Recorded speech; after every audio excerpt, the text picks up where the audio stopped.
దేవుని వాక్యాన్ని ధ్యానిద్దాము. కొలసీలకు రాసిన పత్రిక మొదటి అధ్యాయము 1 నుంచి 14 వచనాల్లో కొన్ని మాటలు మనం ధ్యానిద్దాము.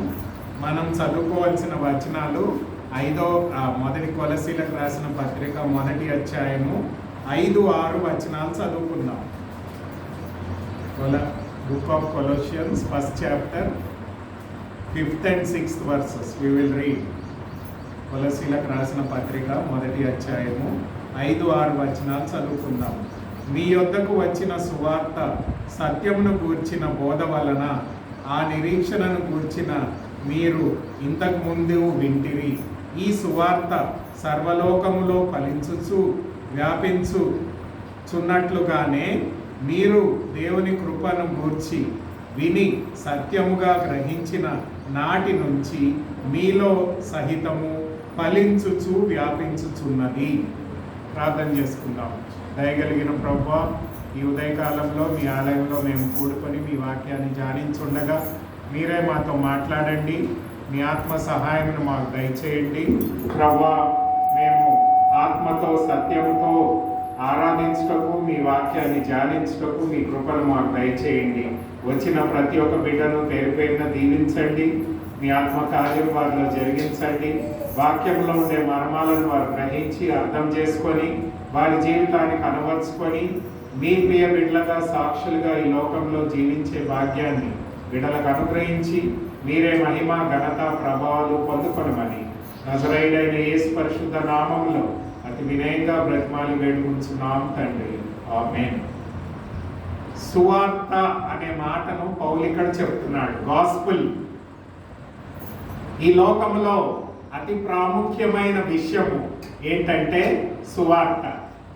ఈ లోకంలో అన్నిటికంటే ప్రాముఖ్యమైన విషయం ఏంటంటే సువార్త, గాస్పుల్ లేకుండా మనకి ఈ లోకంలో ఎటువంటి ఆత్మీయమైన ఆశీర్వాదము మనకి లేదు. సువార్త ద్వారానే ప్రతి విధమైన ఆత్మీయ ఆశీర్వాదము మనకి కలుగుతుంది.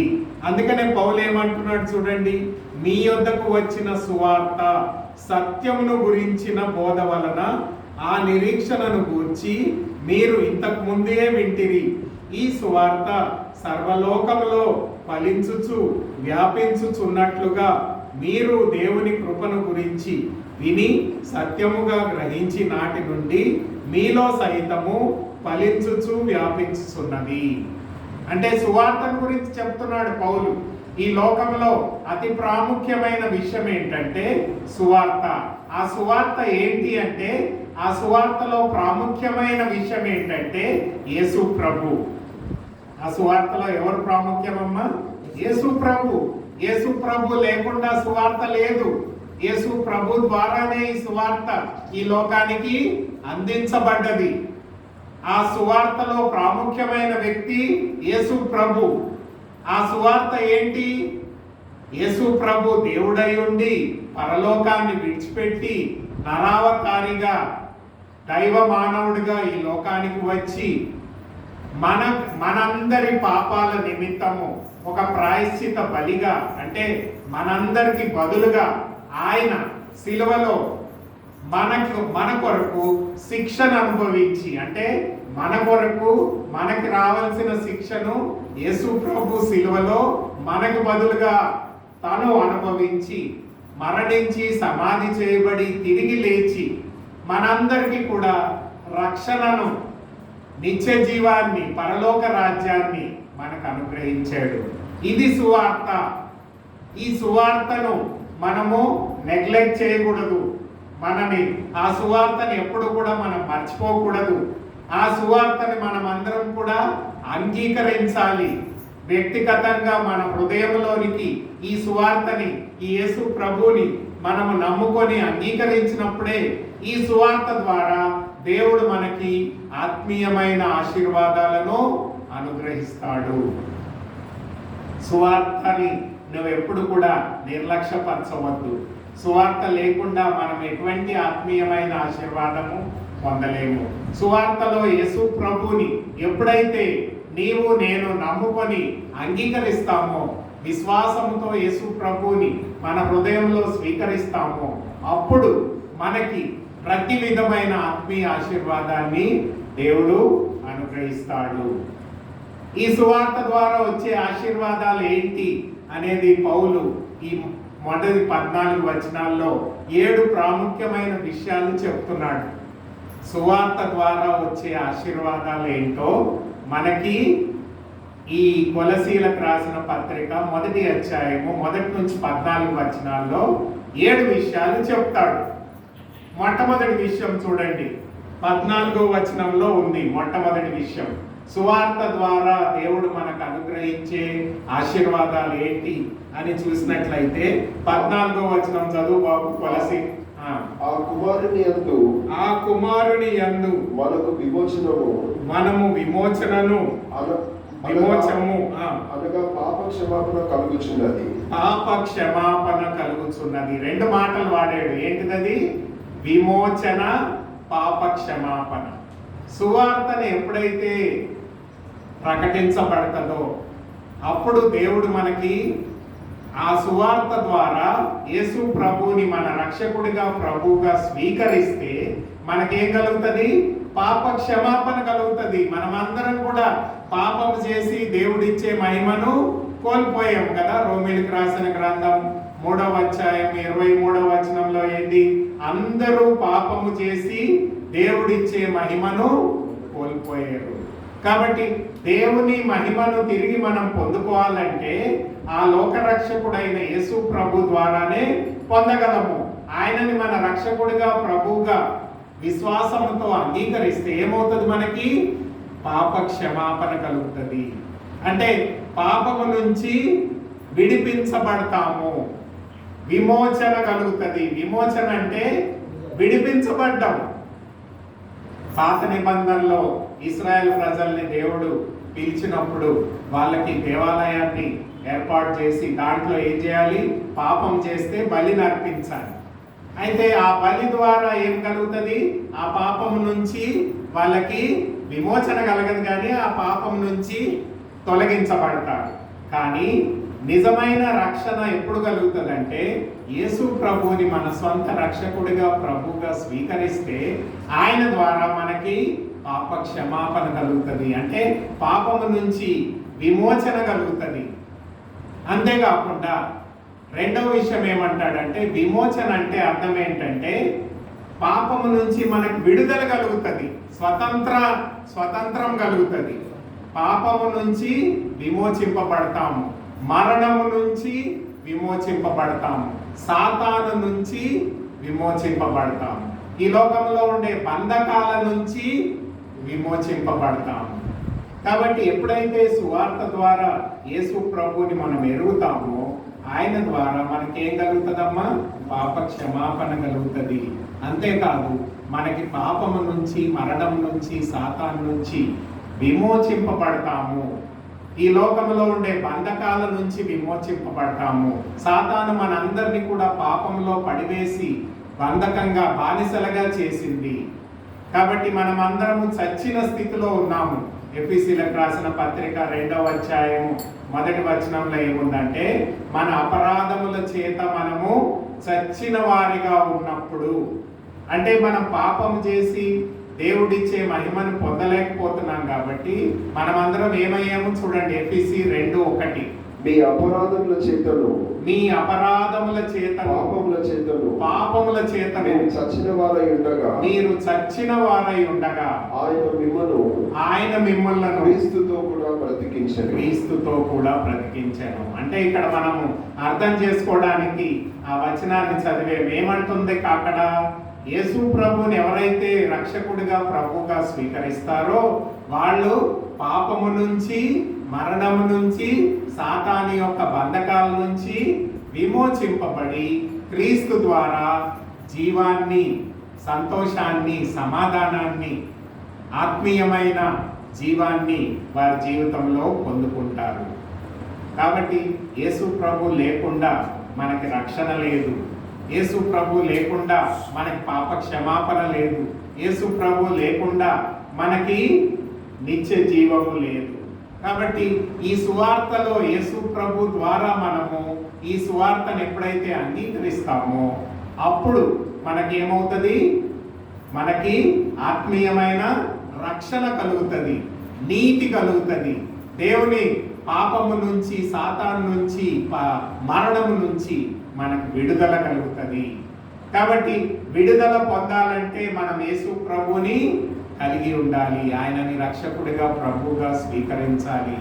ప్రియమైన దేవుని బిడ్డలారా, ఎఫెసీలకు రాసిన పత్రిక 1వ అధ్యాయము 7వ వచనం కూడా చూడండి, అందులో కూడా అదే ఉంది. ఎఫెసీ 1:7. దేవుని కృపా మహదైశ్వర్యమును బట్టి ఆ ప్రియుని యందు ఆయన రక్తము వలన మనకి విమోచనను మన అపరాధములకు క్షమాపణ మనకి కలిగి ఉన్నది. ఏం కలిగిందంటమ్మా? ఆ ప్రియుని యందు. ప్రియుడెవరు? యేసు ప్రభు యందు. ఆ యేసు ప్రభుని రక్షకుడిగా ప్రభువుగా స్వీకరించడం ద్వారా మనకి పాప క్షమాపణ కలుగుతుంది, మనకి మరణము నుంచి, బంధకాల నుంచి, అపవిత్రత నుంచి, సాతాను నుంచి, మరి లోక బంధకాల నుంచి మనకి దేవుడు విముక్తిని కలగజేస్తాడు. పాప క్షమాపణ, రక్షణ, నిత్య జీవాన్ని దేవుడు మనకు అనుగ్రహిస్తాడు. అందుకనే పౌలు అంటున్నాడు, ఈ సువార్త ఎలా ఉందంట? ప్రపంచమంతా వ్యాపించుచున్నది. సువార్త ఒట్టి క్రైస్తవులకే కాదు, ఇశ్రాయేలు ప్రజలకే కాదు, ఈ లోకంలో ఉండే వాళ్ళందరికీ కూడా సువార్త అవసరమే. ఎందుకంటే ఈ సువార్త ద్వారా వాళ్ళకి ఏం కలుగుతుంది? రక్షణ కలుగుతుంది, నిత్య జీవం కలుగుతుంది, పరలోక రాజ్యంలో చేర్చబడతారు, అనేక ఆత్మీయ ఆశీర్వాదాలను వారు పొందుకుంటారు. కాబట్టి ఈ సువార్త కేవలము మన కోసమే కాదు, కానీ ప్రపంచంలో ఉండే వాళ్ళందరి కోసము ఈ సువార్త అవసరము. కాబట్టి మనం కేవలము సంఘంలోనే కాదు, కానీ మన అనుదిన జీవితంలో కూడా మన చుట్టూన్న వారికి ఈ సువార్తను మనం పంచుకోవడం ద్వారా వాళ్ళు కూడా ఆ నిజమైన లోకరక్షకుడైన యేసు ప్రభువుని తెలుసుకోగలుగుతారు. ఆయన ద్వారా రక్షణ పొంది దేవుని యొక్క నీతిని, సమాధానాన్ని వారి జీవితంలో పొందుకోగలుగుతారు. ప్రియమైన దేవుని బిడ్డలారా, ఈ సువార్తకి మనం ప్రాధాన్యత ఇవ్వాలి అని దేవుని వాక్యం మనకు బోధిస్తుంది. రెండో విషయం చూడండి. రెండో విషయం ఏం చెప్తుంది ఈ సువార్త? 4-5 వచనాలు చదువు బాబు. కొలసీలకు రాసిన పత్రిక 1వ అధ్యాయము 4-5 వచనాలు చూడండి. పరలోకమందు మీ కొరకు ఉంచబడిన నిరీక్షణను బట్టి క్రీస్తు యేసు నందు మీకు కలిగిన విశ్వాసమును గూర్చి విశ్వాసమును గూర్చి పరిశుద్ధులందరి మీద మీకున్న ప్రేమను గూర్చి మేము విని ఎల్లప్పుడూ మీ నిమిత్తం ప్రార్థన చేయించు మన ప్రభువు యేసుక్రీస్తు యొక్క తండ్రి అయిన దేవునికి కృతజ్ఞతాస్తుతులు చెల్లిస్తున్నాము. మీ యొద్దకు వచ్చిన సువార్త సత్యమును గురించిన బోధ వలన ఆ నిరీక్షణను గురించి ఇంతకు ముందు వింటిరి. చూడండి, సువార్త ద్వారా రెండో ఆశీర్వాదాన్ని చెప్తున్నాడు. మొదటి ఆశీర్వాదం ఏమన్నాడు? మనకి పాప క్షమాపణ, విమోచన కలిగి ఉన్నది అని చెప్తున్నాడు. అంటే మనం ఈ లోకంలో ఉండే బంధకాల నుంచి, సాతాను నుంచి, మరణం నుంచి విమోచింపబడ్డాము. రెండో విషయం ఏంటంటే, ఎప్పుడైతే ఈ సువార్తను వింటామో వినుట వలన విశ్వాసం కలుగుతుంది. దేవుణ్ణి నమ్ముకున్నామనేది ఎలా తెలుసమ్మా? మనము విశ్వాసం ద్వారానే. అంతే కదా? నువ్వు దేవుణ్ణి చూసావా? చూడలేదు. ఎవరైనా చూసారా? చూడలేదు. ఎలా నమ్ముతున్నాము? విశ్వాసం ద్వారా నమ్ముతున్నాము. సువార్త ఎప్పుడైతే వినిపించబడుతుందో అప్పుడేం కలుగుతుంది? విశ్వాసము కలుగుతుంది. రోమీయులకు రాసిన గ్రంథం 10వ అధ్యాయం 17వ వచనంలో ఏముందంటే, వినుట వలన విశ్వాసము కలుగును. ఏది విన్నప్పుడు? సువార్తను విన్నప్పుడు, దేవుని వాక్యము వినినప్పుడు ప్రజలకు ఏం కలుగుతుంది? విశ్వాసం కలుగుతుంది. కాబట్టి సువార్త ద్వారా దేవుడు మనకి ఏం కలిగిస్తాడు? విశ్వాసాన్ని కలిగిస్తాడు. రెండవది ఏం కలిగిస్తాడు? ప్రేమను కలిగిస్తాడు. దేవుని ప్రేమను మనం పొందుకుంటాము. చూడండి, రోమిలికి రాసిన గ్రంథం 5వ అధ్యాయం 5వ వచనం తీయగలవా, చదవగలవా? రోమిలికి రాసిన గ్రంథం 5వ అధ్యాయము 5వ వచనం. Romans 5th chapter 5th verse. Romans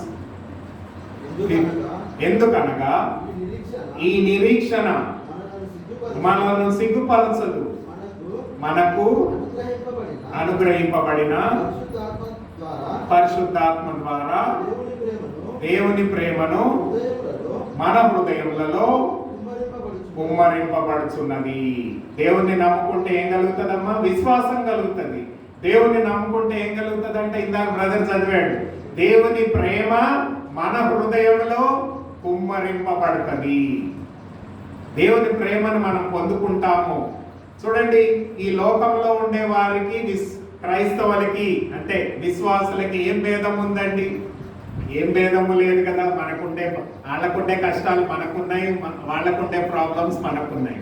కానీ విశ్వాసులకి లోకస్తులకి ఉండే వ్యత్యాసం ఏంటంటే, మనలో ఏముంది? దేవుని ప్రేమ ఉన్నది. వాళ్ళలో ఏమి లేదు? దేవుని ప్రేమ లేదు. This is the only difference. ఈ లోకంలో యేసు ప్రభుని నమ్ముకున్న వారందరికీ కూడా దేవుడు తన ఆత్మ ద్వారా తన ప్రేమను వారి హృదయంలో కుమ్మరింపజేస్తాడు, విశ్వాసాన్ని కలుగజేస్తాడు, ప్రేమను కలుగజేస్తాడు. ఇందాక బ్రదర్ చదివాడు 5వ వచనంలో, నిరీక్షణ కలుగజేస్తాడు. ఏంటా నిరీక్షణ? ఈ లోకంలో మనం కొంతకాలమే జీవిస్తాము, అంతే కదా. కీర్తనలో ఉంది, అధిక బలం కలిగిన వాడు 70 సంవత్సరాలు లేక 80 సంవత్సరాలు జీవిస్తాడు, లేకపోతే పోనీ 90 సంవత్సరాలు జీవిస్తాడు అనుకో. ఆ తర్వాత ఏమవ్వాలి? ఈ లోకాన్ని విడిచిపెట్టాలి. అయితే మన నిరీక్షణ ఏంటి? ఈ లోకాన్ని విడిచిపెట్టినప్పుడు ఎక్కడికి వెళ్తాం? ఎక్కడికి వెళ్తాము? పరలోకానికి, దేవుని యొద్దకు వెళ్తాము. మనము చనిపోయినప్పటికీ మనము తిరిగి లేస్తాము, దేవుని సన్నిధికి చేర్చబడతాము. ఎలాగ మన నమ్మకం ఎలా ఉంది? చూడండి, యోహాను సువార్త 11వ అధ్యాయము 25వ వచనంలో 24-25 వచనాల్లో యేసు ప్రభు మార్తాతో మాట్లాడతాడు. ఏమని మాట్లాడతాడంటే, ఆ లాజరు చనిపోయి ఉంటే, ఆయన చనిపోయి 4 రోజులు అయ్యాక యేసు ప్రభు వాళ్ళ ఇంటి దగ్గరికి వెళ్తాడు. అయితే మార్తా అంటది, యేసు ప్రభు, ఒకవేళ నీవు ఉన్నట్లయితే నా సహోదరుడు చనిపోయేవాడు కాదు అని చెప్తుంది. అయితే మార్తాకి యేసు ప్రభు ఏం చెప్తాడు చూడండి. అందుకు యేసు, పునరుద్ధానమును జీవమును నేనే, నాయందు విశ్వాసం ఉంచువాడు చనిపోయినను బ్రతుకును, బ్రతికి నాయందు విశ్వాసం ఉంచు ప్రతివాడు ఎన్నటికి చనిపోడు. అంటే అర్థం ఏంటమ్మా? నిత్య జీవాన్ని దేవుడు అనుగ్రహిస్తున్నాడు. అంటే క్రైస్తవులకి అన్యులకి ఉండే వ్యత్యాసం ఏంటంటే, మనలో విశ్వాసం ఉంది, మనలో దేవుని ప్రేమ ఉంది. మూడవది ఏంటంటే, మనము ఈరోజు భౌతికంగా చనిపోయినా కానీ మనం ఆత్మీయంగా ఎక్కడికి వెళ్తాము? పరలోకానికి వెళ్తాము, దేవుని సన్నిధికి వెళ్తాము. అది ఏంటి? మన నిరీక్షణ. That is our hope. మహిమ గల నిరీక్షణ అంటాడు పౌలు. అదే మా రోమేలకు రాసిన గ్రంథంలో. అంటే మనము భౌతికంగా ఈ లోకంలో ఈ రోజు అయినా రేపైనా ఎప్పుడు చనిపోయినా అదే క్షణమున మనము దేవుని సన్నిధికి వెళ్తాము, దేవునితో పాటు నిత్యం ఉంటాము. దేవుడు ఆ నిరీక్షణ మార్తాకు తెలియపరిచాడు. బ్రతికి నాయందు విశ్వాసం ఉంచువాడు ఎన్నటికి చనిపోడు, నిత్య జీవాన్ని పొందుకుంటాడు. అందుకనే యోహాను సువార్త 3:16 మనందరికీ బాగా తెలుసు కదా. దేవుడు లోకమును ఎంతో ప్రేమించెను గనుక తన అద్వితీయ కుమారుని యందు విశ్వాసం ఉంచు ప్రతివాడు నశింపక నిత్య జీవమును పొందుకొనును. నిత్య జీవాన్ని దేవుడు అనుగ్రహించాడు. అది మన నిరీక్షణ. కాబట్టి సువార్త ద్వారా దేవుని యందు మనము విమోచింపబడతాము, పాపాలు క్షమింపబడతాయి. సువార్త ద్వారా మనం విశ్వాసాన్ని పొందుకుంటాము, సువార్త ద్వారా దేవుని ప్రేమను పొందుకుంటాము. సువార్త ద్వారా దేవుడు ఈరోజు మనము చనిపోయినా సరే మనం దేవుని వద్దకు వెళ్తాము అని గొప్ప నిరీక్షణ దేవుడు మనకి అనుగ్రహించాడు. ప్రియమైన దేవుని బిడ్డలారా, దేవుని యొక్క సువార్త ద్వారా దేవుడి ఆశీర్వాదాలను మనకు అనుగ్రహిస్తున్నాడు. మూడో విషయం చూడండి. మూడో విషయం ఎక్కడుందంటే ఇంగ్లీష్లో 9వ వచనంలో ఉంది, తెలుగులో 12వ వచనంలో ఉంది. 12వ వచనంలో ఏముందంటే, మీరు సంపూర్ణ జ్ఞానమును ఆత్మ సంబంధమైన వివేకము గలవారును ఆయన చిత్తమును పూర్ణముగా గ్రహించిన వారు. ఇక్కడ ఇది చూడండి, ఆయన చిత్తమును పూర్ణముగా గ్రహించిన వారై ప్రతి సత్కార్యములో సఫలమగుచు. చాలు బ్రదర్, అక్కడ మనం చూసినట్లయితే ఆయన చిత్తమును పూర్ణముగా గ్రహించిన వారై ప్రతి సత్కార్యము సఫలమగుచు. అంటే దేవుని చిత్తాన్ని ఎరుగుతాము. అవిశ్వాసి అంటే దేవుణ్ణి నమ్ముకున్న వాడికి దేవుని చిత్తం తెలియదు. కానీ ఎవరైతే యేసు ప్రభువుని రక్షకుడిగా ప్రభువుగా స్వీకరిస్తారో దేవుడు వాళ్ళకి ఏం బయలుపరుస్తాడు? తన చిత్తాన్ని బయలుపరుస్తాడు. The knowledge of the will of God, దేవుని యొక్క చిత్తాన్ని మనకి బయలుపరచబడుతుంది. ఈ లోకంలో మనము అవిశ్వాసులుగా ఉన్నట్లయితే దేవుని చిత్తాన్ని ఎరగము, మన ఇష్టానుసారంగా జీవిస్తాము. ఎవరైతే యేసు ప్రభు యొక్క సువార్తను అంగీకరిస్తారో వాళ్ళందరికీ కూడా దేవుడు తన చిత్తాన్ని బయలుపరుస్తాడు. నీవు ఏ పనులు చేయాలి, ఏ కార్యక్రమాలు చేయాలి, నీవు ఎలా జీవించాలి, ఏ పనులు చేస్తే దేవునికి మహిమ కలుగుతుంది. దైవ చిత్తాన్ని మనకి దేవుడు ఆయన వాక్యం ద్వారా బయలుపరుస్తాడు. ఎవరికి? ఆయన నమ్ముకున్న వారికి, విశ్వాసులకే బయలుపరుస్తాడు, అవిశ్వాసులకి బయలుపరచడు. దేవుని యొక్క చిత్త సంకల్పాన్ని దేవుడు మనకి, ఆయనను విశ్వసించిన వారికి బయలుపరుస్తాడు. నేను 15 సంవత్సరాలు ఉన్నప్పుడు ఒక సండే స్కూల్ టీచర్ వాక్యం చెప్పింది. ఆమెన్నది యేసు ప్రభుని నమ్ముకోవాలి రక్షకుడిగా ప్రభువుగా అని చెప్పింది. ఆ సండే స్కూల్లో అందరినీ పంపించి నాకే వాక్యం చెప్పింది. చెప్పాక నేను యేసు ప్రభుని నా సొంత రక్షకుడిగా ప్రభువుగా అంగీకరించాను. ఆ వయసు నుంచి ఈ రోజు దాకా దేవుడు నాకు అన్ని విషయాల్లో తోడై ఉన్నాడు. 10వ క్లాస్లో ఉన్నాను, మరి PhD దాకా చదవడానికి దేవుడు సహాయం చేశాడు. మరి ఉన్నతమైన గవర్నమెంట్ జాబ్ ఇచ్చాడు.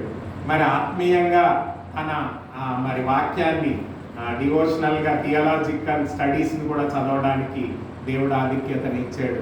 అనేకమైన సంఘాల్లో వాక్యం చెప్పడానికి దేవుడు ఆధిక్యతనిస్తున్నాడు.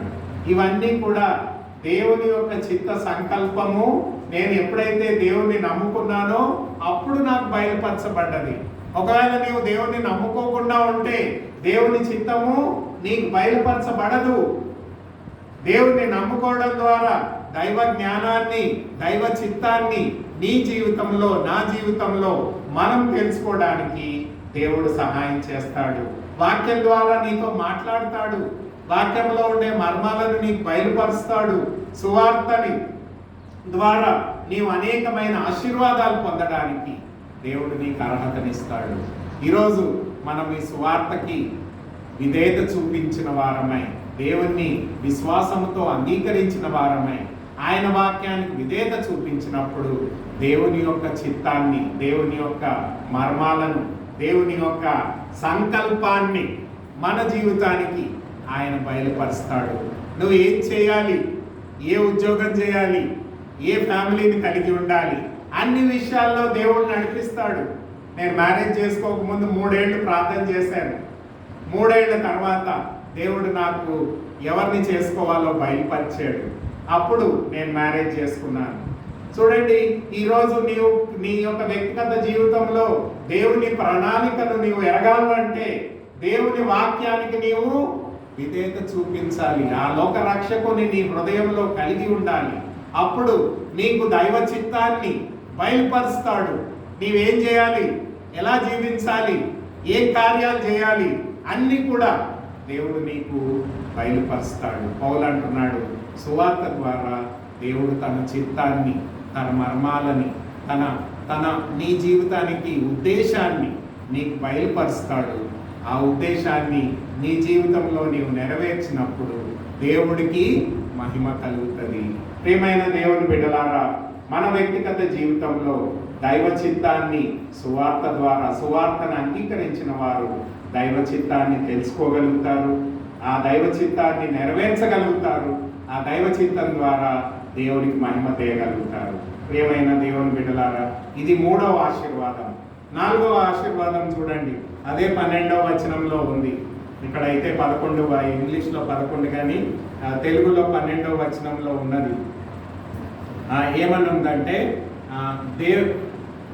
చదువు బాబు 12వ వచనము, మీరు సంపూర్ణ జ్ఞానమును ఆత్మ సంబంధమైన వివేకమును గలవారై ఆయన చిత్తమును పరిపూర్ణంగా గ్రహించిన వారై ప్రతి సత్కార్యంలో సఫలమగుచు దేవుని విషయమైన జ్ఞానమందు అభివృద్ధి పొందుచు అన్ని విషయాల్లో ప్రభువును సంతోషపెట్టునట్లు ఆయన తగినట్లుగా నడుచుకొనవలననియు ఆనందంతో కూడిన పూర్ణమైన ఓర్పును దీర్ఘశాంతమును కనపరచునట్లు ఆయన మహిమ శక్తిని బట్టి, ఇక్కడ గ్రహించండి, ఆయన మహిమ శక్తిని బట్టి సంపూర్ణ బలముతో బలపరచబడవలననియు. ఆత్మశక్తిని దేవుడు అనుగ్రహిస్తాడు. మొదట ఏం చెప్పానమ్మా? పాప క్షమాపణ, విమోచన అని చెప్పాను. రెండవది ఏం చెప్పాను? విశ్వాసము, ప్రేమ, నిరీక్షణ అని చెప్పాను. మూడవది ఏం చెప్పాను? దేవుని చిత్తాన్ని, నీ తన ఉద్దేశాలను నీకు బయలుపరుస్తాడని చెప్పాను. నాలుగవది ఏం చెప్తున్నానంటే దేవుని యొక్క ఆత్మశక్తిని పొందుకుంటాము. శక్తిని సంపూర్ణ బలముతో బలపరచవలెననియు.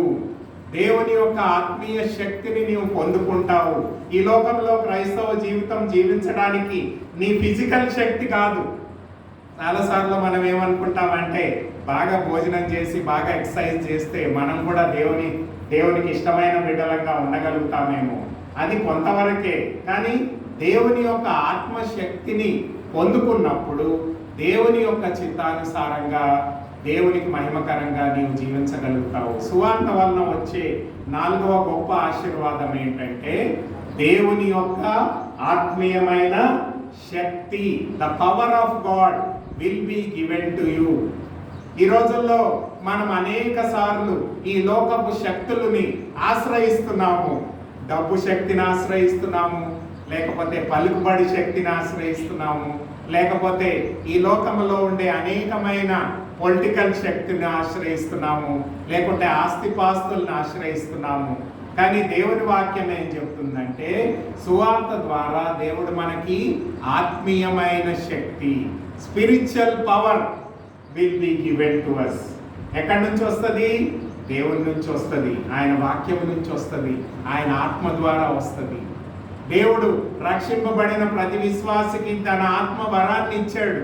The Holy Spirit is given to each believer. ఆయన ఎక్కడ ఉంటాడు? నీలో ఉంటాడు, నీ హృదయంలో నివసిస్తాడు. కాబట్టి పరిశుద్ధాత్మ దేవుడు నీలో ఏం చేస్తాడు? పరిశుద్ధాత్మ శక్తిని నీకు అనుగ్రహిస్తాడు. ఈ లోకంలో ఆ శక్తి ద్వారా నీవు దేవుని కొరకు జీవించగలుగుతావు, దేవుని కార్యాలు చేయగలుగుతావు. ప్రియమైన దేవుని బిడ్డలారా, దేవుని యొక్క ఆత్మశక్తి లేకుండా నీవు ఉన్నట్లయితే ఈ లోకంలో దేవుని కొరకు నీవు జీవించలేవు. దేవుని యొక్క ఆత్మశక్తిని దేవుని ద్వారా, సువార్త ద్వారా, యేసు ప్రభు ద్వారా దేవుడు నీ హృదయంలో కుమ్మరిస్తాడు. దేవుని యొక్క ఆత్మశక్తిని పొందుకుంటారు.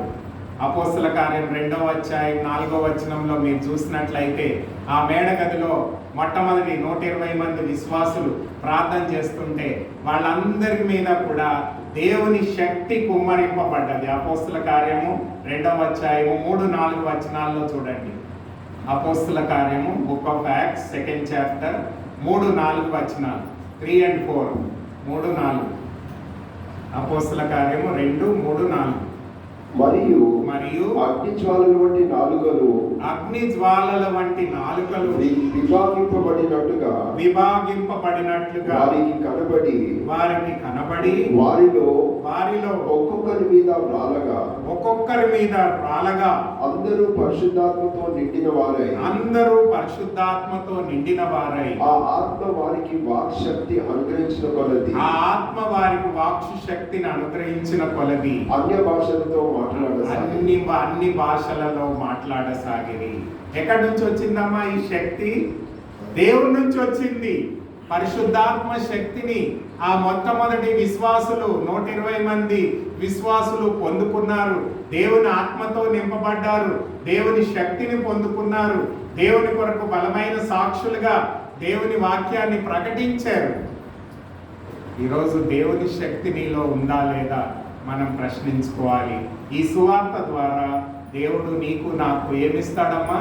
ఆత్మీయమైన శక్తిని ఇస్తాడు, ఆత్మీయమైన బలాన్ని ఇస్తాడు. అప్పుడు మనం ఏం చేస్తాం కూడా రాస్తున్నాడు. అప్పుడు దీర్ఘశాంతాన్ని, ఓర్పును కలిగి జీవిస్తామంట. చాలాసార్లు మనం ఏమనుకుంటామంటే, సపోజ్ నేను ఆ బ్రదర్ని ఇట్లా కుస్తీ పట్టాలనుకుంటే శక్తి కావాలి. కానీ ఒకవేళ ఆ బ్రదర్ నన్ను క్రిటిసైజ్ చేసినా, నా మీద ఏమన్నా మాటలు మాట్లాడినా, నేను ఓర్చుకోవాలంటే ఏం కావాలి? నాకు శక్తి కావాలి. ఆ శక్తి ఎవరి ద్వారా వస్తుంది? దేవుని ద్వారా. అంటే ఇతరులు మనని క్రిటిసైజ్ చేసినా, మనని ఇబ్బంది పెట్టినా మనం ఓర్చుకోగలగాలి. మనము దీర్ఘశాంతాన్ని కలిగి ఉండాలంటే మనకేం కావాలి? దేవుని శక్తి కావాలి. ఈ లోకంలో ఉండే కొట్లాటకి దేవుని శక్తి అక్కర్లేదు. కానీ ఎప్పుడైతే ఇతరులు మనని హింసిస్తారో, ఇబ్బంది పెడతారో, అప్పుడు దాన్ని తట్టుకోవడానికి ఏం కావాలి? దేవుని శక్తి కావాలి. ప్రియమైన దేవుని బిడ్డలారా, ఈ లోకంలో మనం జీవించినప్పుడు అనేకమైన ఇబ్బందులు వస్తాయి, కష్టాలు వస్తాయి. అనేకమైన మంది క్రిటిసైజ్ చేస్తారు, అనేక మంది మనల్ని విమర్శిస్తారు, హేళన చేస్తారు. అయినప్పటికీ మనం ఏం చేయాలి? దేవుని శక్తి మీద ఆధారపడి ఓపికతో, సహనంతో వాటిల్ని ఓర్చుకోగలగాలి. దానికి దేవుని శక్తి కావాలి అని పౌలు చెప్తున్నాడు. మనకి ఈ శక్తి దేనికోసం కావాలని కోరుకుంటాము? మనం ఏదో గొప్ప గొప్ప విషయాలు చేయాలని కోరుకుంటాం. కానీ పౌలు ఏమంటున్నాడు? దేవుని ఆత్మశక్తి దేనికి కావాలంట? ఓర్పుకి కావాలి. ఇతరులు నీ సమస్యల్లో సహించుకోవడానికి, నీ యొక్క ఇబ్బందుల్లో సహించుకోవడానికి నీకు ఓర్పు, శక్తి కావాలి. ఆ శక్తిని ఎవరు వస్తారు? దేవుడు అనుగ్రహిస్తాడు. ప్రియమైన దేవుని బిడ్డలారా, దేవుని యొక్క ఆత్మీయ శక్తి మనకు సువార్త ద్వారా అందించబడుతుంది. 4 విషయాలు చూసాం. పాప క్షమాపణ, విమోచన కలుగుతుంది. జ్ఞానము, దేవుని యొక్క విశ్వాసము, ప్రేమ, నిరీక్షణ మనకు కలుగుతుంది. దైవ చిత్తాన్ని మనకు బయలుపరచబడుతుంది. దేవుని యొక్క ఆత్మీయ శక్తిని మనకి సువార్త ద్వారా దేవుడు మనకు అనుగ్రహిస్తాడు. అంతేకాదు, అదే 12వ వచనంలో ఏమంటాడంటే, పరలోక స్వాస్థ్యాన్ని మనకు అనుగ్రహించబడుతుంది. 12వ వచనం చదువు బాబు. అంధకార సంబంధమైన అధికారము నుండి విడుదల చేసి తాను ప్రేమించిన తన కుమారుని యొక్క రాజ్య నివాసులుగా చేసెను. అంటే పరలోక రాజ్యములో స్థానాన్ని దేవుడు అనుగ్రహించాడు. అంటే సువార్తని నమ్ముకున్న వాళ్ళు ఏం కలుగుతుంది? ఏం స్వాస్థ్యం కలుగుతుంది? పరలోక స్వాస్థ్యం కలుగుతుంది. ఈ లోకంలో మనం స్వాస్థ్యాన్ని కోరుతాం. అయ్యా, నాకు మంచి బిల్డింగ్ ఉంటే బాగుండు, సొంత ఇల్లు ఉండాలి, పెద్ద ప్యాలెస్ ఉండాలి, మంచి కారు ఉంటే బాగుండు, లేకుంటే నా పిల్లలకి మంచి హై స్కూల్లో, మంచి కాలేజీలో చదవాలి, వీలైతే నా పిల్లలు అమెరికాలో సెటిల్ అవ్వాలి. ఇవన్నీ కూడా మనం కోరుకుంటాము. కానీ దేవుడు ఏమంటున్నాడంటే, సువార్తను అంగీకరించిన వారికి ఏమిస్తాడంట? పరలోక స్వాస్థ్యాన్ని అనుగ్రహిస్తాను అంటున్నాడు. ఈ లోకంలో ఉండే స్వాస్థ్యం ఎంతకాలం ఉంటుందండి? సపోజ్ నాకు ఒక బిల్డింగ్ ఉందనుకోండి, ఆ బిల్డింగ్ నేను ఎంతకాలం ఎంజాయ్ చేస్తాను? నేను ఎంతకాలం బతుకుతానో అంతకాలం ఎంజాయ్ చేస్తాను. సపోజ్ కొంతకాలానికి నేను ఈ లోకాన్ని విడిచిపెట్టాల్సి వస్తే ఆ బిల్డింగ్ని తీసుకెళ్ళగలుగుతానా? తీసుకెళ్ళలేదు. అంటే ఈ లోకంలో ఉండే స్వాస్థ్యం ఏమమ్మా? It is temporary. ఈ లోకంలో ఉండే స్వాస్థ్యాలన్నీ కూడా తాత్కాలికమైనవి. పరలోకములో స్వాస్థ్యం ఎలా ఉంటది? నిత్యం ఉంటది. ఇది ఒక రోజు కాదు, 2 రోజులు కాదు, నీ జీవించినంత, అంటే నీవు దేవుని సన్నిధికి వెళ్ళి నిత్యము ఆయనతో ఉంటావు. ఎక్కడ? ఆ పరలోక స్వాస్థ్యం. కాబట్టి దేవుడు అనుగ్రహించే స్వాస్థ్యాన్ని మనం పొందుకోవాలి. ఈ లోకంలో ఉండే స్వాస్థ్యం అనేది టెంపరరీ, తాత్కాలికమే. కానీ దేవుడి ద్వారా పొందుకున్న పరలోక స్వాస్థ్యము నిత్యమైనది. ఆ నిత్యమైన స్వాస్థ్యం ఎలా వస్తుంది? సువార్త ద్వారా, యేసు ప్రభు ద్వారా మనకు వస్తుంది. ప్రియమైన దేవుని బిడ్డలారా, ఆ పరలోక స్వాస్థ్యాన్ని పొందుకోవాలి. ఈ భూలోకంలో ఉండే స్వాస్థ్యం తాత్కాలికమే, కానీ దేవుని ద్వారా వచ్చే ఆ పరలోక స్వాస్థ్యాన్ని దేవుడు నిత్యము నీకు అనుగ్రహించాడు. ఎవడు కూడా దొంగతనం చేయలేడు, ఎవడు కూడా దాన్ని తీసేసుకోలేడు, ఇల్లీగల్గా ఆక్రమించుకోలేడు, ఇల్లీగల్గా దాన్ని తీసుకొని వాడు అనుభవించలేడు. ఎందుకంటే ఆ స్వాస్థ్యము నిత్యమైనది, దేవుని ద్వారా వచ్చేది. అది తాత్కాలికమైనది కాదు, కానీ అది శాశ్వతమైనది. It is eternal inheritance. నిత్యమైన స్వాస్థ్యాన్ని దేవుడు మనకు అనుగ్రహిస్తాడు. ఆ స్వాస్థ్యంలో మనం ఆనందంతో, సంతోషంతో దేవుని సన్నిధిలో మనం ఎంజాయ్ చేయడానికి దేవుడు మనకి సువార్త ద్వారా అనుకూలపరుస్తాడు. ప్రియమైన దేవుని బిడ్డలారా, దేవుడు యేసు ప్రభు సువార్త ద్వారా మనం రక్షింపబడతాం, పాపాలు క్షమించబడతాయి, మనము విమోచింపబడతాము, విశ్వాసము, ప్రేమ, నిరీక్షణ కలిగి జీవిస్తాము. దేవుని యొక్క చిత్త సంకల్పాన్ని మన జీవితంలో ఎరిగి దేవుని చిత్తాన్ని నెరవేర్చగలుగుతాము. దేవుని యొక్క ఆత్మీయమైన శక్తిని మనం పొందుకొని ఈ లోకంలో ఉండే సమస్యలను మనం జయించగలుగుతాము. 5వదిగా పరలోక స్వాస్థ్యాన్ని, నిత్యము ఉండే స్వాస్థ్యాన్ని యేసు ప్రభు ద్వారా పొందుకొని అది మనము అనుభవించగలుగుతాము. అంతేకాకుండా 10వ వచనంలో ఏమంటాడంటే, ఆయన ద్వారా, ఆయన కొరకు ఫలభరితమైన జీవితాన్ని జీవించగలుగుతాము. Fruitful life. క్రైస్తవ జీవితం it is not a unfruitful life. ఫలించని చెట్టు వలె ఉండము. కొన్నిసార్లు మనం చెట్టులు వేస్తాము, ఆ చెట్టు ఏమవ్వాలనుకుంటాము? పెరగాలనుకుంటాము. అంతేకాదు, పువ్వులు, కాయలు కలిగి ఉండాలనుకుంటాము. ఒకవేళ ఆ చెట్టు పెరిగాక కూడా పువ్వులు కానీ కాయలు కానీ కాయకపోతే మనకేమనిపిస్తుంది? ఆ చెట్టుని నరికివేయాలనిపిస్తుంది. కాబట్టి దేవుణ్ణి నమ్ముకున్న వారు ఎలా ఉండాలి? ఫలించే జీవితాన్ని జీవించాలి. Fruitful life. దేవుని కొరకు ఫలభరితమైన జీవితాన్ని జీవించాలి. నీ వ్యక్తిగత జీవితంలో జీవించాలి, ఆత్మీయ జీవితంలో కూడా జీవించాలి. అంటే నీ అనుదిన జీవితంలో నీవు ఫలించాలి. నీ ఉద్యోగంలో కావచ్చు, నీవు చేసే కార్యక్రమాల్లో కావచ్చు ఫలించాలి. నీవు ఆత్మీయంగా కూడా దేవుని కార్యాలను చేయాలి. అనేకులని దేవుని వద్దకు నడిపించాలి, వాళ్ళని రక్షణలోనికి నడిపించాలి. ఆత్మ ఫలాలను నీవు సంపాదించాలి. దేవుని కొరకు ఫలించే వ్యక్తిగా మనం ఉండాలి అని దేవుని వాక్యం మనకి బోధిస్తుంది. ఒకవేళ అలా ఫలించకపోతే ఏమవుతుందంట చూడండి. యోహాను సువార్త 15వ అధ్యాయము 8వ వచనం చూడండి. యోహాను సువార్త 15వ అధ్యాయము 8వ వచనం. యోహాను సువార్త 15వ అధ్యాయము 8వ వచనం. జాన్ 15:8 8వ వచనం. మీరు బహుగా ఫలించుట వలన నా తండ్రి మహిమపరచబడినట్లును ఇందువలన మీరు నా శిష్యులగుదురు. దేవుని నమ్ముకున్న వారు, దేవుని శిష్యులు అనబడేవారు ఎలా ఉండాలమ్మా? Fruitful life. ఫలించే జీవితం ఉండాలి. నీ వ్యక్తిగత జీవితంలో ఫలించాలి, ఆత్మీయ జీవితంలో ఫలించాలి. దేవుని కొరకు ఉన్నతమైన ఫలాలను మనం తెచ్చే వ్యక్తులంగా ఉండాలి. సువార్తని అందించే వ్యక్తులంగా ఉండాలి. అనేకులకి రక్షణలోనికి నడిపించే వ్యక్తులంగా ఉండాలి. అనేకులని ఆత్మీయంగా నడిపించే వ్యక్తులంగా ఉండాలి.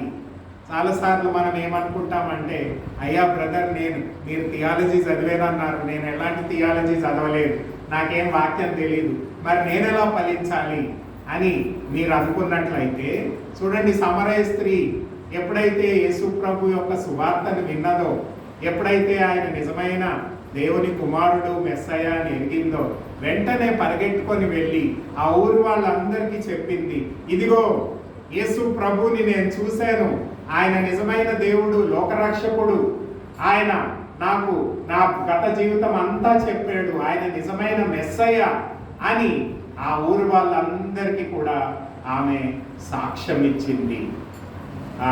యోహాను సువార్త 4వ అధ్యాయము 24వ వచనం అనుకుంటా, దాంట్లో ఆ సాక్ష్యాన్ని ఆ ఊరి వాళ్ళందరూ ఆ సమరయ్య చెప్పిన సాక్ష్యాన్ని విన్నారు. యోహాను సువార్త 4వ అధ్యాయము 24-34 చూడండి. ఆమె సాక్ష్యం గురించి అక్కడ రాయబడి ఉంది. ఆ సాక్ష్యం ద్వారా అనేకులు దేవుణ్ణి, ఆ ఊరి వారందరూ కూడా యేసు ప్రభువుని నమ్ముకోగలిగారు. ఆ స్త్రీ ఆయనతో, క్రీస్తనబడిన మెస్సయ్య వచ్చానని నేను ఎరుగుదును, ఆయన వచ్చినప్పుడు మాకు సమస్తము తెలియజేయమని. 34 యోహాను సువార్త 4వ అధ్యాయము 34వ వచనం. యేసు వారిని చూచి, నన్ను పంపిన వారి చిత్తం నెరవేర్చుటయు ఆయన పని తుదముట్టించుటయు నాకు ఆహారం అయినది. చాలు, అంటే అక్కడ ఉందిలే, మళ్ళీ చెప్తాను. చూడండి, అక్కడ ఆ సమరయ స్త్రీ ఆ ఊరి వారందరికీ కూడా సాక్ష్యం ఇచ్చింది. ఆ సాక్ష్యం ఇచ్చినప్పుడు వాళ్ళందరూ కూడా దేవుణ్ణి నమ్ముకోగలిగారు. ఈరోజు దేవుడు నిన్ను నన్ను కూడా పిలుస్తున్నాడు. మనం కూడా ఏం చేయాలి? యేసు ప్రభు గురించి చెప్పాలి. మన ఉద్యోగాలు మనం చేసుకోవాలి, మన కార్యక్రమాలు మనం చేసుకోవాలి. మనం చేసుకుంటూ కూడా ఏం చేయాలి? యేసు ప్రభు యొక్క సువార్తను అనేకులకి అందించాలి. పౌలు కూడా తన వృత్తి తను చేసుకుంటూ ఉన్నాడు. చేసుకొని కూడా దేవుని సువార్తను అనేకులకి అందించినప్పుడు అనేకులు దేవుణ్ణి నమ్ముకోగలిగారు. కాబట్టి ఫలభరితమైన జీవితాన్ని మనం జీవించాలని దేవుని యొక్క వాక్యం మనకు చెప్తుంది. అంతేకాదు కానీ దేవుని కొరకు యోగ్యమైన జీవితము, సువార్తకి యోగ్యమైన జీవితము అంటే దేవుణ్ణి సంతోషపరిచే జీవితాన్ని మనం జీవించాలి. ఈ లోకాన్ని మనం సంతోషపరుస్తున్నాము. చాలాసార్లు మన ఫ్రెండ్స్ని సంతోషపరుస్తాము, మన స్నేహితుల్ని సంతోషపరుస్తాము, మన బంధువులను సంతోషపరుస్తాము, మన చుట్టూ ఉన్న వారిని మనం సంతోషపరుస్తాము. కానీ దేవుని వాక్యం ఏం చెప్తుందంటే, యేసు ప్రభువుని నమ్ముకున్న వారు మనుషులను సంతోషపరిచేవారుగా కాదు కానీ దేవుణ్ణి సంతోషపరిచేవారుగా ఉండాలి. మనుషుల్ని సంతోషపరచడం ద్వారా ఎటువంటి ఆశీర్వాదము మనకు లభించదు. కానీ దేవుణ్ణి సంతోషపరిచినట్లయితే, దేవునికి మహిమ తెచ్చినట్లయితే మనము దేవుని ద్వారా ఆశీర్వదింపబడతాము. ఈరోజు నీవెవరిని సంతోషపరుస్తున్నావు? చాలాసార్లు మనం చుట్టూన్న మనుషుల్ని సంతోషపరుస్తున్నాము, అనేకులని మనం సంతోషపరచాలని చూస్తున్నాము. కానీ యేసు ప్రభు సువార్తని నమ్ముకొని అంగీకరించిన వాడు మనుషుల్ని సంతోషపరచడు కానీ ఎవరిని సంతోషపరుస్తాడు? దేవుణ్ణి సంతోషపరుస్తాడు. ఈరోజు మనం ఎవరిని సంతోషపరుస్తున్నాము? నీ అనుదిన జీవితం ద్వారా దేవుని సంతోషాన్ని కలుగజేస్తుందా అనేది మనం ప్రశ్నించుకోవాలి. పౌలు చెప్తున్నాడు చూడండి, ఫిలిప్పీలకు రాసిన పత్రిక 1వ అధ్యాయము 21వ వచనం చెప్తున్నాడు చూడండి. 21 ఫిలిప్పీలకు రాసిన పత్రిక 1వ అధ్యాయము 21వ వచనం. నా మట్టుకైతే బ్రతుకుట క్రీస్తే చావైతే లాభము. చూడండి, నేను బ్రతికితే ఎవరి కోసం బ్రతుకుతాను? యేసు ప్రభు కోసమే బ్రతుకుతాను. ఒకవేళ నేను మరణిస్తే ఎక్కడికి వెళ్తాను? ఆయన దగ్గరికి వెళ్తాను. చూడండి, అలాంటి మంచి పట్టుదలతో పౌలు ఈ లోకంలో జీవించాడు. అనేక మంది దైవజనులు మన ఇండియాకి, అనేక దేశాలకి, సౌత్ ఆఫ్రికాకి మిషనరీస్గా వెళ్ళి వాళ్ళకి సువార్తను చెప్పి వాళ్ళని దేవుల్లోనికి నడిపించి కొన్నిసార్లు వాళ్ళు అక్కడే హతసాక్షులు అయ్యారు. చూడండి, డేవిడ్ లివింగ్స్టన్ అనే దైవజనుడు ఆఫ్రికాకు వెళ్ళాడు. ఆఫ్రికా అప్పుడు దాన్ని ఏమంటారంటే డార్క్ కాంటినెంట్ అంటే చీకటి గల ప్రదేశం. ఆ చీకటి గల ప్రదేశానికి ఈ డేవిడ్ వెళ్ళేసి అక్కడ ఉండే వారికి యేసు ప్రభు యొక్క సువార్తను చెప్పాడు. అయితే ఆయన వెళ్ళి, ఈ డేవిడ్ లివింగ్స్టన్ వెళ్ళి దేవుని వాక్యాన్ని ఆ యొక్క సౌత్ ఆఫ్రికన్స్ చెప్పినప్పుడు అనేకులు ఆయన, అసలు అక్కడ ఉండే ప్రజలు ఏమంటారంటే మ్యాన్ ఈటర్స్ అంటారు. మ్యాన్ ఈటర్స్ అంటే ఏంటమ్మా? మనుషులను తినేవాళ్ళు. అంటే ఎవరైనా కొత్త మనిషి కనిపిస్తే వాళ్ళని చంపి వాళ్ళ మాంసాన్ని భుజించేవాళ్ళు. అలాంటి మ్యాన్ ఈటర్స్ దగ్గర ఈ డేవిడ్ లివింగ్స్టన్ వెళ్ళి ఏం చేశాడు? దేవుని వాక్యాన్ని చెప్పాడు. మిషనరీగా వెళ్ళి సువార్తని చెప్పాడు. అందులో చాలామంది యేసు ప్రభువుని నమ్ముకొని అంగీకరించారు. దేవుని బిడ్డలుగా మార్చబడ్డాడు. ఒక మంచి సంఘం స్థాపించబడ్డది. చివరికి ఈ డేవిడ్ లివింగ్స్టన్ అనే ఆయన అమెరికాకి తిరిగి వెళ్ళిపోలేదు, కానీ సౌత్ ఆఫ్రికాలోనే ఆయన చనిపోయాడు. దేవునికి హతసాక్షి అయ్యాడు. చూడండి, ఈ ఆఫ్రికాకి ఎవ్వరూ వెళ్ళరు, ఆ డార్క్ కాంటినెంట్కి ఎవరు వెళ్ళడానికి ఇష్టపడలేదు, కానీ డేవిడ్ లివింగ్స్టన్ వెళ్ళి అక్కడ వారికి సువార్తని చెప్పి అనేక మందిని దేవుని బిడ్డలుగా మార్చాడు. అయితే వేరే ఒక టీం వచ్చిందంట సౌత్ ఆఫ్రికా. ఈ డేవిడ్ లివింగ్స్టన్ని నమ్మకండి, ఈయన మాటలు వినకండి అని కొంతమంది వచ్చి చెప్తే వాళ్ళ సౌత్ ఆఫ్రికా వాళ్ళు అన్నారంట, ఒకవేళ ఆ డేవిడ్ లివింగ్స్టన్ వచ్చి మాకు వాక్యం చెప్పకపోతే మిమ్మల్ని మేము చంపేసి ఉండేవాళ్ళం. ఎందుకంటే మేమేంటి? Man eaters.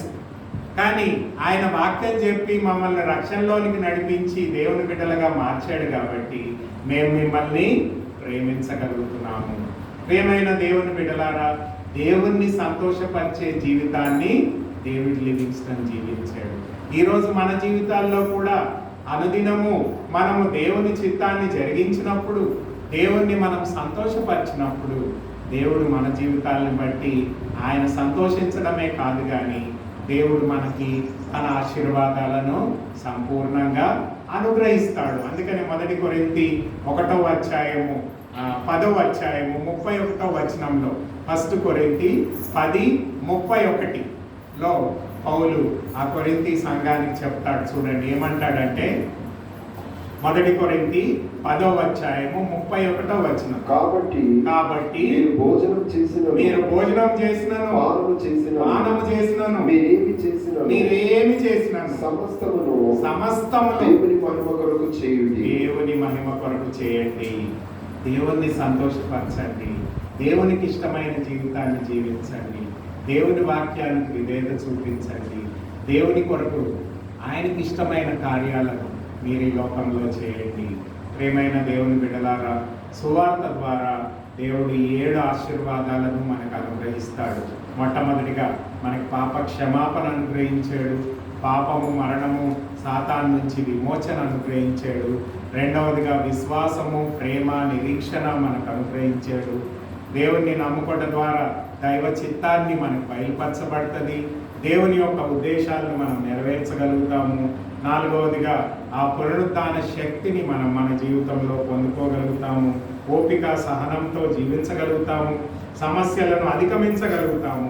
అంతేకాకుండా పరలోక స్వాస్థ్యాన్ని మనం పొందుకోగలుగుతాము. అంతేకాకుండా ఫలభరితమైన జీవితాన్ని, అంటే దేవునికి ఫలాలను తెచ్చే జీవితాన్ని మనం జీవించగలుగుతాము. అంతేకాకుండా యోగ్యమైన జీవితము, దేవుని సంతోషపరిచే జీవితాన్ని మనం జీవించగలుగుతాము. యేసు ప్రభు సువార్త ద్వారా దేవుడి 7 ఆశీర్వాదాలను మనందరికీ కూడా దయచేయగలడని అపోస్తలుడైన పౌలు మనకు బోధిస్తున్నాడు. ఈరోజు మన వ్యక్తిగత జీవితంలో యేసు ప్రభువుని మన రక్షకుడిగా, ప్రభువుగా స్వీకరించుకొని ఆయన ద్వారా వచ్చే 7 ఆశీర్వాదాలను మనం పొందుకొని దేవుని ద్వారా దీవించబడాలని దేవుని వాక్యం మనకు బోధిస్తుంది. కళ్ళు మూసుకుందాం, ప్రార్థన చేద్దాం. 1 నిమిషం మన జీవితాలను పరీక్షించుకుందాము. ఈ సువార్తకి యోగ్యమైన జీవితాన్ని మనం జీవిస్తున్నామా? సువార్తకు మనం లోపడ్డామా? సువార్తలో యేసు ప్రభు మన కొరకు తాను బలిగా అర్పించుకొని మరణించి సమాధి చేయబడి తిరిగి లేచి మనకి రక్షణను, నిత్య జీవాన్ని, పరలోక రాజ్యాన్ని మనకు అనుగ్రహించాడు కనుక ఆయన యందు విశ్వాసం ఉంచి ఆయన సువార్తను మనం అంగీకరించినప్పుడు దేవుడి 7 ఆశీర్వాదాలను మనకు సంపూర్ణంగా మన వ్యక్తిగత జీవితాల్లో, మన కుటుంబ జీవితాల్లో, మన సంఘ జీవితాల్లో కూడా ఈ ఆశీర్వాదాలను మనకు అనుగ్రహిస్తాడు. కళ్ళు మూసుకుందాం, ప్రార్థన చేసుకుందాం. మన జీవితాలను యేసు ప్రభువుకు సమర్పించుకొని దేవుడు అనుగ్రహించే ఈ ఆత్మీయ ఆశీర్వాదాలను మనం పొందుకుందాం. ప్రార్థన చేసుకుందాం. దయగలిగిన ప్రభువా, కృపగలిగిన మా తండ్రి, ఈ ఉదయకాలంలో మీ ఆలయంలో మమ్మల్ని చేర్చి మీ యొక్క వాక్యాన్ని మేము ధ్యానించి ఉండగా ప్రభువా, సువార్త ద్వారా వచ్చే ఆశీర్వాదాలన్నీ కూడా మీరు మాకు బయలుపరిచి ఉండగా ప్రభువా, మేము కూడా ఆ సువార్తకి లోబడి మిమ్మల్ని మా సొంత రక్షకుడిగా ప్రభువుగా స్వీకరించి సువార్త ద్వారా వచ్చే ఈ ఆత్మీయ ఆశీర్వాదాలను, పాప క్షమాపణను, విమోచనను పొందుకోవడానికి మాకు సహాయం చేయండి ప్రభువా. అంతేకాకుండా మీ యొక్క సువార్త ద్వారా వచ్చే ఆత్మీయ ఆశీర్వాదాలన్నీ కూడా మేము పొందుకోవడానికి మాకు సహాయం చేయండి. మీ చిత్తాన్ని ఎరుగులాగున, మీ శక్తిని పొందులాగున, మీ యొక్క పరలోక స్వాస్థ్యాన్ని మేము పొందులాగున, మేము ఈ లోకంలో మీకు అన్ని విషయాల్లో మహిమకరంగా జీవించేలాగున, మా విశ్వాసాన్ని, ప్రేమను, నిరీక్షణని మేము బలపరచబడి మీ కొరకు జీవించే భాగ్యాన్ని మాకు అనుగ్రహించండి ప్రభువా. వచ్చిన ప్రతి ఒక్క బిడ్డను పేరు పేరున దీవించండి. మీ ఆత్మకార్యం వారిలో జరిగించుకొని ప్రభువా, ఈ ఏడింతల ఆశీర్వాదాలను మీ సువార్త ద్వారా వారందరికీ కూడా వ్యక్తిగతంగా దయచేసి దీవించి ఆశీర్వదించమని, అలాగే పాస్టర్ గారిని, కుటుంబాన్ని, సంఘాన్ని, పరిచర్యని మీ చేతులకు అప్పచెప్తూ ఆయనకుండే ప్రభువా ఆ యొక్క కంటిని ముట్టి స్వస్థపరచండి, మంచి ఆరోగ్యాలతో నింపండి. సిస్టర్ని, కుటుంబాన్ని దీవించండి. కుమారులని, కుమార్తెలను దీవించండి. వారి పరిచర్యను దీవించండి. వారి ఉద్యోగాల్లో దీవించండి. ప్రతి విషయంలో మీకు ఇష్టమైన బిడ్డలుగా జీవించే భాగ్యాన్ని, మీ సువార్తను అనేకులకు అందించే భాగ్యాన్ని బిడ్డలకు దయచేయండి ప్రభువా. మీ సువార్తకి లోబడి మీ కొరకు మీకు మహిమ తెచ్చే బిడ్డలుగా వారిని ప్రతిష్ఠించుకోనమని, సంఘాన్ని, పరిచర్యని దీవించమని, రాబోయే దినాల్లో ఈ చుట్టుపక్కల ఉండే వారందరూ కూడా మీ యొక్క సువార్తని ఈ యొక్క సంఘం ద్వారా విని ప్రభువా, వారు కూడా రక్షింపబడి, దీవించబడి మీ యొక్క రాజ్యము తండ్రి విస్తరింపబడిలాగున మీ కృపను దయచేయమని, సహవాసాన్ని, పరిచర్యని దీవించి వర్ధిల చేసి మీ నామానికి మహిమ తెచ్చుకోనమని మీకే కృతజ్ఞతాస్తుతులు చెల్లిస్తూ నజరేయుడైన యేసు పరిశుద్ధ నామములో అతి వినయంగా బ్రతిమాలి వేడుకుంటున్నాం తండ్రి. ఆమేన్. God bless you.